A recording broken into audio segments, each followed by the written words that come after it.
عمومی طور پہ ہوتا یہ ہے کہ لوگ کہتے ہیں جان ہے تو جہان ہے.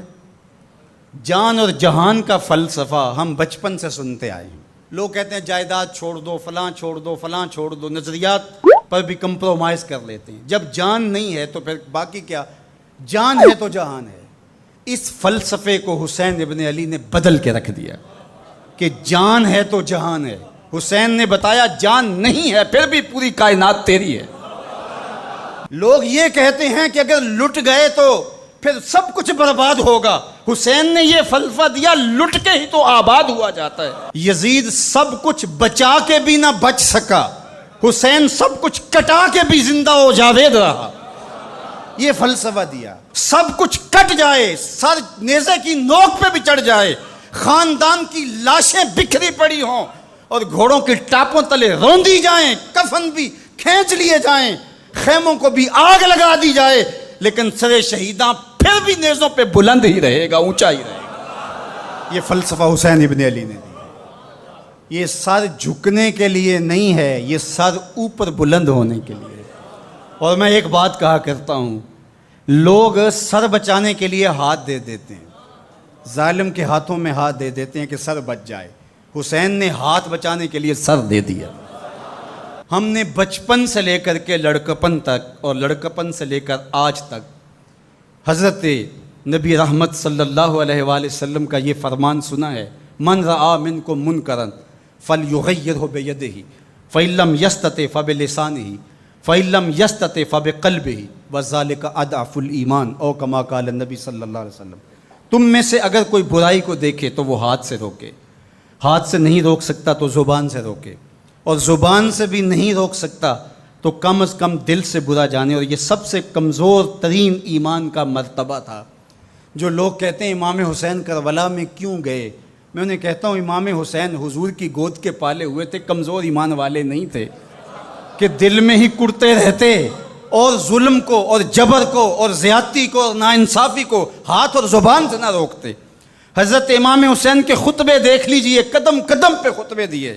محمد بن حنفیہ کے نام جو آپ نے وصیت نامہ لکھا، آپ نے فرمایا انی لم اخرج عاشرا ولا بطرا ولا مفسدا ولا ظالما.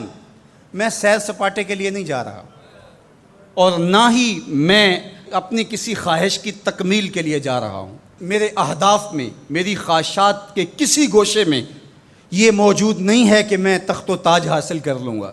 انما خرجت لطلب الاصلاح فی امت جدی. میں اپنے دادا کی امت کی اصلاح کے لیے جا رہا ہوں. ارید ان آمر بالمعروف وانہا عن المنکر. میں امر بالمعروف اور نہی عن المنکر کے جذبوں سے مالا مال ہو کے میں اس سفر کو اختیار کر رہا ہوں.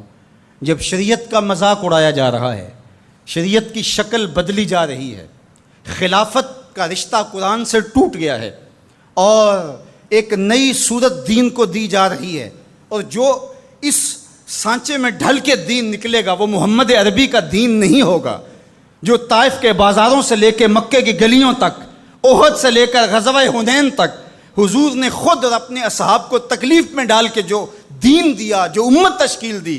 یزید اس سارے نظم کو بدل رہا ہے تو کیا نبی کا نواسا جس کو حضور نے گود میں پالا ہو وہ خاموش ہو کے بیٹھ جائے؟ کہا حسین ایسا نہیں ہونے دے گا، اور اس کی جو بھی قیمت ادا کرنا پڑی حسین وہ قیمت ادا کرے گا. اور پھر اس کی قیمت چھوٹی نہیں تھی جو ادا کرنا پڑی. اگر حضرت امام حسین رضی اللہ تعالیٰ عنہ اس وقت کربلا کے تپتے ہوئے ریگزار میں، اس میدان حق و باطل میں اپنی قربانی پیش کر کے جبر کا راستہ نہ روکتے تو یہ بات اچھی طرح سے ذہن نشین کر لیجئے، اسلام کی یہ شکل جو آپ کو دکھائی دے رہی ہے یہ موجود ہی نہ ہوتی. دنیا کے اوپر کتنی تہذیبیں، کتنی ملتیں اور کتنی اقوام جب ان کے اندر تغیر آیا تو وہ اپنی اصل صورتی چیزیں کھو بیٹھی. دنیا کے اوپر کتنے مذاہب، یہودیت کی شکل دیکھ لیجئے، کیا یہ وہی صورت ہے جو حضرت موسیٰ لے کر آئے؟ عیسائیت کی شکل دیکھ لیجئے، کیا یہ وہی صورت ہے جو حضرت عیسیٰ لے کر کے آئے؟ ابھی کچھ دن ہی نہیں گزرے تھے تو حواریوں کے بعد جو ہوا اور جس طرح سے دین عیسیٰ کا حلیہ بگاڑ کے رکھ دیا گیا، جس طرح موسوی دین کی شکل تبدیل کر کے رکھ دی گئی، تو کیا دین محمدی کی شکل باقی رہ جاتی؟ جب یوں دین کی صورت اور شکل کو بدلنے والے میدان میں آپ موجود ہوئے تھے، لیکن باقی ادیان، باقی تہذیبیں، باقی ملل، باقی قومیں، ان کی شکل اس لیے تبدیل ہو گئی کہ اس شکل کو بچانے والا کوئی حسین وہاں نہیں تھا، اور یہاں اس دین کی اصل صورت اور شکل اس لیے موجود رہی کہ اس دین کو بچانے والا حسین ابن علی موجود تھا۔ مسٹر گوکھلے نے کہا تھا کہ اگر حسین ابن علی رضی اللہ تعالی عنہ نہ کھڑے ہوتے تو اسلام یا تو مٹ ہی جاتا، اور اگر موجود رہتا تو اس کی وہ شکل نہ ہوتی جو محمد بن عبداللہ لے کر آئے تھے، اس کی شکل وہ ہوتی جو یزید پیش کر کے جاتا۔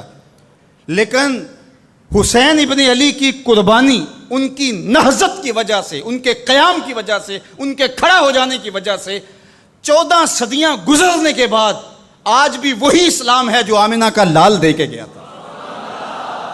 یہ حسین ابن علی کا کام ہے جو حسین نے کیا، اس لیے حضور نے ناز کیا حسین پر، کہا کہ حسین منی و انا من حسین، حسین مجھ سے ہے اور میں حسین سے ہوں۔